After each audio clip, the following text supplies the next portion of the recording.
চলমান কোটা আন্দোলন ঘিরে সহিংসতা থামছেই না।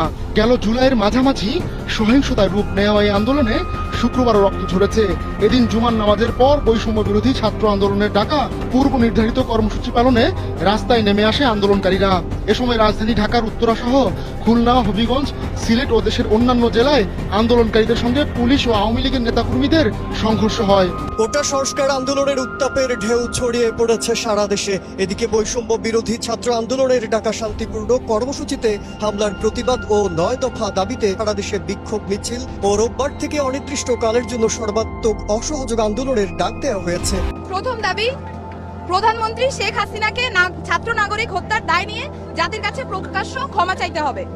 দ্বিতীয় দাবি, আইন শৃঙ্খলা রক্ষাকারী বাহিনী ও দলীয় ক্যাডার এবং সন্ত্রাসী কর্তৃক ছাত্র নাগরিক হত্যার দায় নিয়ে স্বরাষ্ট্রমন্ত্রী আসিফুজ্জামান খান কামাল, সড়ক পরিবহন ও সেতু মন্ত্রী ওবায়দুল কাদের, শিক্ষামন্ত্রী মহিবুল হাসান চৌধুরী নয়ফেল, আইনমন্ত্রী আনিসুল হককে মন্ত্রী পরিষদ থেকে পদত্যাগ করতে হবে। আমি মনে করি এই দূরত্ব হওয়ার জন্য ছাত্রছাত্রীদের দোষ নেই, এটি আমাদের দোষ।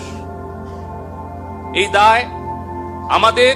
বৈষম্য বিরোধী ছাত্র আন্দোলন ও দেশের সহিংস পরিস্থিতির মধ্যেই ঢাকা ছাড়েন সরকার দলের প্রভাবশালী ব্যক্তিরা। দেশের পরিস্থিতি নাজুক দেখে বিদেশ থেকেই স্বজনদের জন্য কাটেন ঢাকা ছাড়ার টিকিট। এদের মধ্যে রয়েছেন প্রায় 2 ডজন এমপি মন্ত্রী। পাড়ি জমিয়েছেন যুক্তরাষ্ট্র, যুক্তরাজ্য, কানাডা, সিঙ্গাপুর সহ কয়েকটি দেশে। দেশের সংকট মোকাবেলার পরিবর্তে দেশ ছাড়াকে দুঃখজনক বলে মন্তব্য বিশিষ্টজনদের। এমনকি এ নিয়ে সরকার দলের মধ্যেও সৃষ্টি হয়েছে নানা আলোচনা সমালোচনা। একটি জাতীয় দৈনিকে প্রকাশিত প্রতিবেদনে জানা যায় এমন তথ্য। শিক্ষার্থীদের আন্দোলনে গণহত্যা ও নির্যাতনের দায় নিয়ে জাতির কাছে ক্ষমা চেয়ে সরকারকে পদত্যাগের আহ্বান জানিয়েছেন বিএনপি মহাসচিব মির্জা ফখরুল ইসলাম আলমগীর।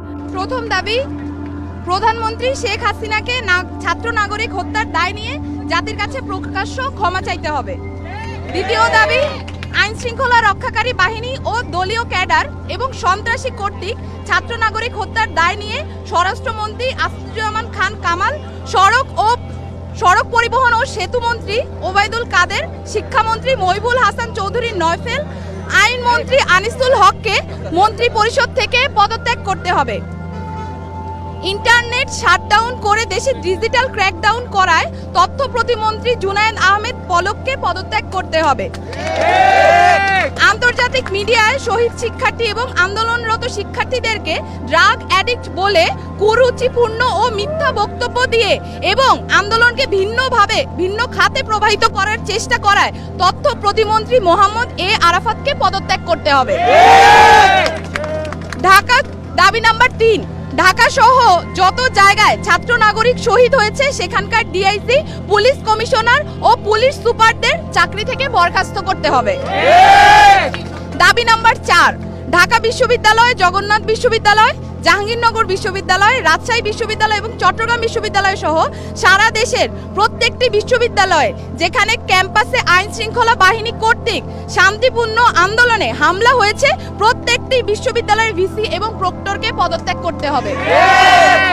দাবি নাম্বার 5, যে পুলিশ, বিজিবি, র্যাব ও সেনা সদস্যরা শিক্ষার্থীদের ওপর গুলি করেছে, ছাত্রলীগ, যুবলীগ সহ যে সকল সন্ত্রাসীরা শিক্ষার্থীদের ওপর নৃশংস হামলা পরিচালনা করেছে এবং যে সকল নির্বাহী ম্যাজিস্ট্রেট, পুলিশ ও সেনা কর্মকর্তাদেরকে নিরস্ত্র ছাত্র নাগরিকদের ওপর গুলি করার নির্দেশ দিয়েছে তাদেরকে আটক করে হত্যা মামলা দায়ের করতে হবে ও দ্রুততম সময়ের মধ্যে গ্রেফতার করতে হবে।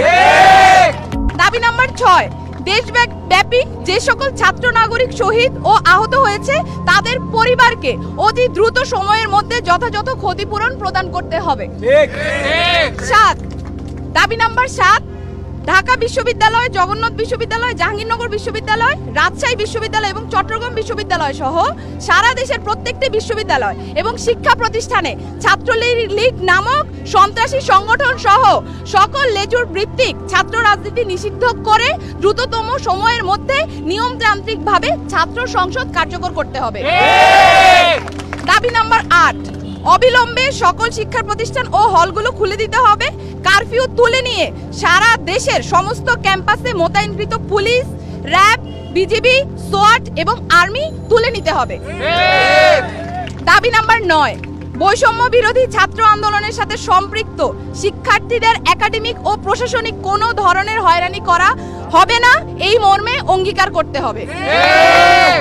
ইতিমধ্যে গণগ্রেফতার ও পুলিশি হয়রানির শিকার সমন্বয়ক বৃন্দ ও ছাত্র নাগরিকদের অবিলম্বে মুক্তি দিতে হবে ও সকল মামলা প্রত্যাহার করতে হবে। এই ছিল আমাদের 9 দফা দাবি এবং এই 9 দফা দাবিকে সামনে রেখে আমরা আমাদের আন্দোলন পরিচালনা করছি এবং আজকেও আমার যে কর্মসূচি, সেই কর্মসূচি থেকে আমরা বলতে চাই অবিলম্বে অতি দ্রুত আমাদের যে 9 দফা দাবি সেটা মেনে নিতে হবে। বৈষম্য বিরোধী ছাত্র আন্দোলন ও দেশের সহিংস পরিস্থিতির মধ্যেই ঢাকা ছাড়েন সরকার দলের প্রভাবশালী ব্যক্তিরা। দেশের পরিস্থিতি নাজুক দেখে বিদেশ থেকেই স্বজনদের জন্য কাটেন ঢাকা ছাড়ার টিকিট।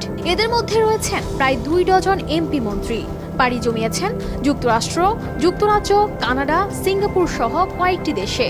দেশের সংকট মোকাবেলার পরিবর্তে দেশ ছাড়াকে দুঃখজনক বলে মন্তব্য বিশিষ্টজনদের। এমনকি এ নিয়ে সরকার দলের মধ্যেও সৃষ্টি হয়েছে নানা আলোচনা সমালোচনা। একটি জাতীয় দৈনিকে প্রকাশিত প্রতিবেদনে জানা যায় এমন তথ্য। প্রতিবেদন অনুযায়ী কোটা আন্দোলন ঘিরে দেশে যখন বিরাজ করছে উত্তাল পরিবেশ, চারদিকে ছড়িয়ে পড়ছিল সহিংসতা, এমন জটিল পরিস্থিতিতে গত 15 জুলাই মধ্যরাতে দেশ ছাড়েন সাবেক অর্থমন্ত্রী আ.হ.ম মুস্তফা কামাল। পরিবারের 5 সদস্যকে নিয়ে তিনি রাত 1:40 এমিরেটস এয়ারলাইন্সের একটি ফ্লাইটে লন্ডনের উদ্দেশ্যে ঢাকা ত্যাগ করেন। একদিন পর 16 জুলাই লন্ডন যান ঢাকা 16 আসন মিরপুরের এমপি ইলিয়াস মোল্লা। পরে তিনি 26 জুলাই দেশে ফিরে আসেন। একই দিন পরিবারের 11 সদস্য নিয়ে কুমিল্লা 11 আসনের এমপি ও সাবেক রেলমন্ত্রী মুজিবুল হক যান দুবাই। এছাড়াও ইমিগ্রেশন সূত্র জানায়, প্রাথমিক ও গণশিক্ষা মন্ত্রণালয়ের প্রতিমন্ত্রী অধ্যাপক রুমানা আলী পরিবারের 4 সদস্য নিয়ে 16 জুলাই পাড়ি জমান মালয়েশিয়ায়। এদিন আরও 2 এমপি যান বিদেশ। তাদের মধ্যে ছিলেন ময়মনসিংহ 8 আসনের এমপি মাহমুদ হাসান সুমন। তিনি পরিবারের 4 সদস্য নিয়ে গেছেন সিঙ্গাপুরে। অপরজন কুমিল্লা 8 আসনের এমপি আবু জাফর মোহাম্মদ শফিউদ্দিন যান চীন। আবার বিদেশে অবস্থান করা কেউ কেউ ফিরেও এসেছেন দেশে। এর মধ্যে সাবেক পররাষ্ট্রমন্ত্রী এ.কে আব্দুল মোমেন এমপি ছিলেন আমেরিকায়। তিনি ফিরে আসেন 28 জুলাই। চট্টগ্রাম 10 আসনের এমপি মহিউদ্দিন বাচ্চু 28 জুলাই টরন্টো থেকে ঢাকায় ফেরেন। এছাড়া পরিবেশ, বন ও জলবায়ু পরিবর্তন মন্ত্রী সাবির হোসেন চৌধুরী আমেরিকা থেকে সস্ত্রীক ঢাকা ফিরে আসেন 17 জুলাই। তবে দেশের এমন সংকটময় পরিস্থিতিতে দেশ ছাড়ার এমন ঘটনাকে দুর্ভাগ্যজনক বলে মন্তব্য করেন বিশিষ্টজনেরা। আওয়ামী লীগ দলীয় সূত্রগুলো জানায়, দেশের এই টালমাটাল পরিস্থিতির মধ্যে তাদের এই বিদেশ যাত্রা নিয়ে সরকারি দলের মধ্যে রয়েছে ব্যাপক প্রতিক্রিয়া। এমনকি আওয়ামী লীগের সভায় এদের নাম নিয়েও হয় তুমুল হইচই। শিক্ষার্থীদের আন্দোলনে গণহত্যা ও নির্যাতনের দায় নিয়ে জাতির কাছে ক্ষমা চেয়ে সরকারকে পদত্যাগের আহ্বান জানিয়েছেন বিএনপি মহাসচিব মির্জা ফখরুল ইসলাম আলমগীর। শুক্রবার সন্ধ্যায় গণমাধ্যমে পাঠানো প্রেস বিজ্ঞপ্তিতে এই আহ্বান জানান তিনি। এ সময় মির্জা ফখরুল বলেন, কোটা সংস্কার আন্দোলনে গণহত্যা চালানোয় জাতিসংঘ সহ দেশ বিদেশের ধিকৃত হয়েছে সরকার, অথচ কারো কথায় ভ্রুক্ষেপ না করে হত্যা, হামলা, নির্যাতন অব্যাহত রেখেছে। বিএনপি মহাসচিবের দাবি, জনগণের সম্মিলিত স্বতঃস্ফূর্ত গণমিছিল প্রমাণ করে সমগ্র দেশ আজ সরকারের বিরুদ্ধে ঐক্যবদ্ধ।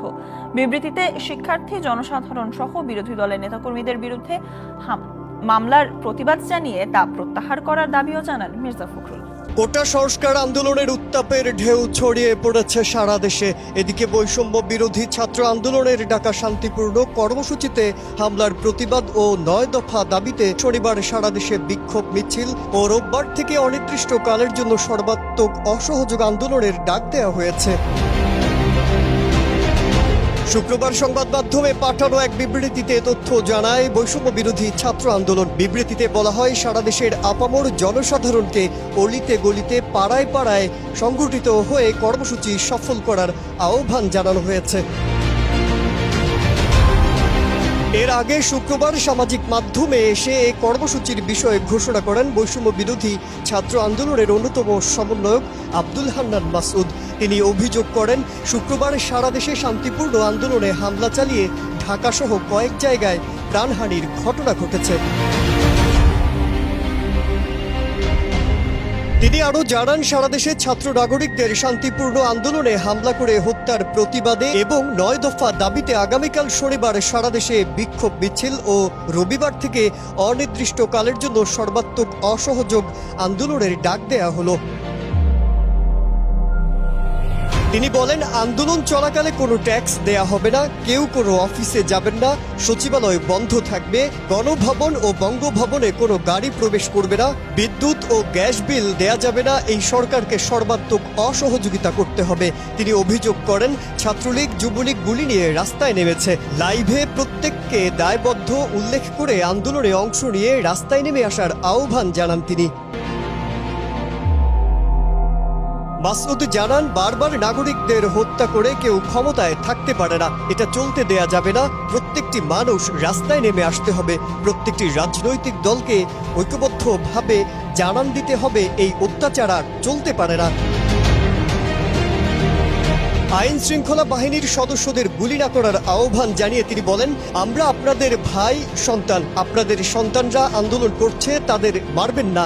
আগামীকাল থেকে এদেশের মানুষ তাদের ঐক্যবদ্ধ শক্তির প্রমাণ দেবে এবং রাজপথে লড়াই করবে। এর আগে কোটা সংস্কার আন্দোলনকে কেন্দ্র করে গেল 16 জুলাই থেকে দেশের বিভিন্ন স্থানে সহিংসতার ঘটনা ঘটতে থাকে।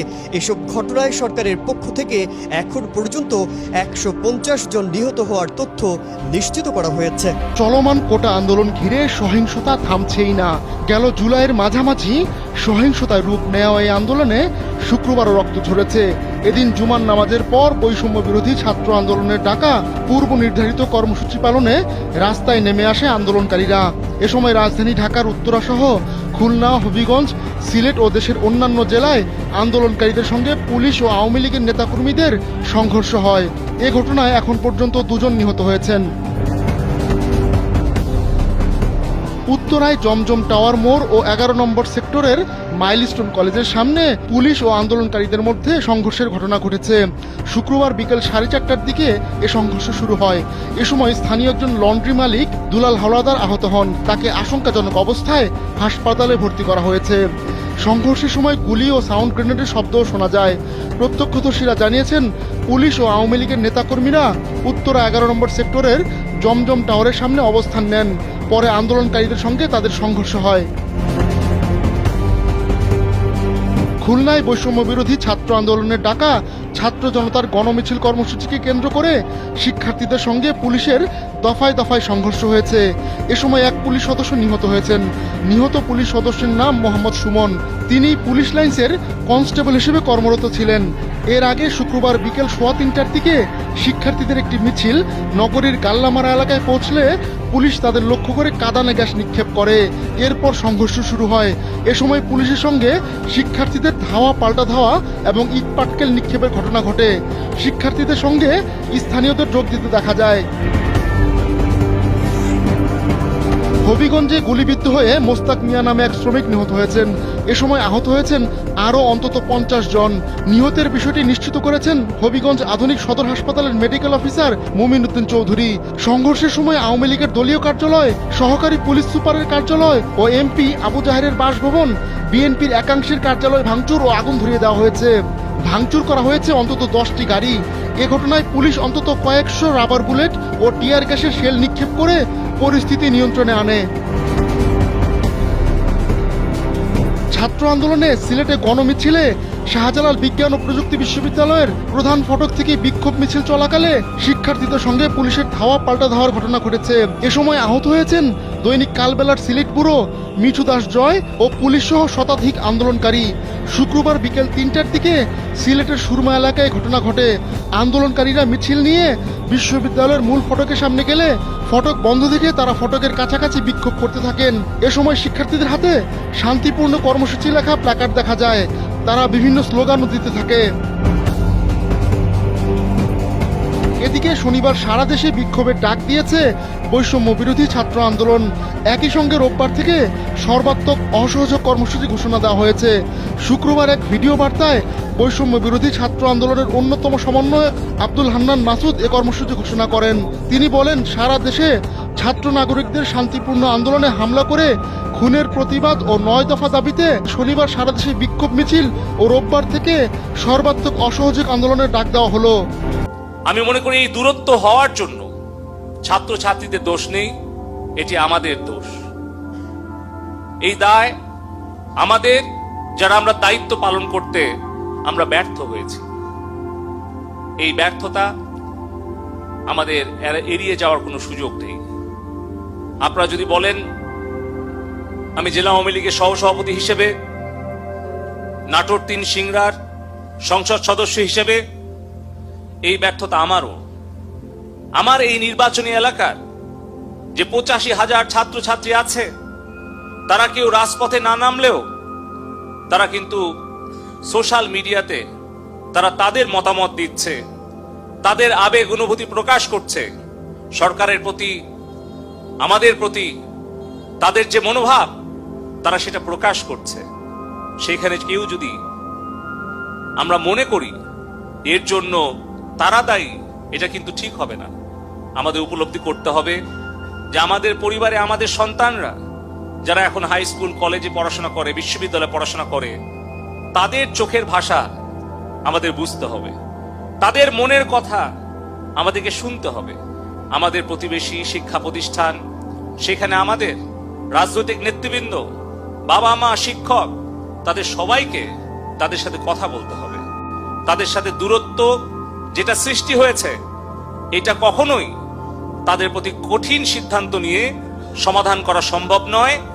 সঠিক সিদ্ধান্ত নিয়ে সেটা সমাধান করতে হবে।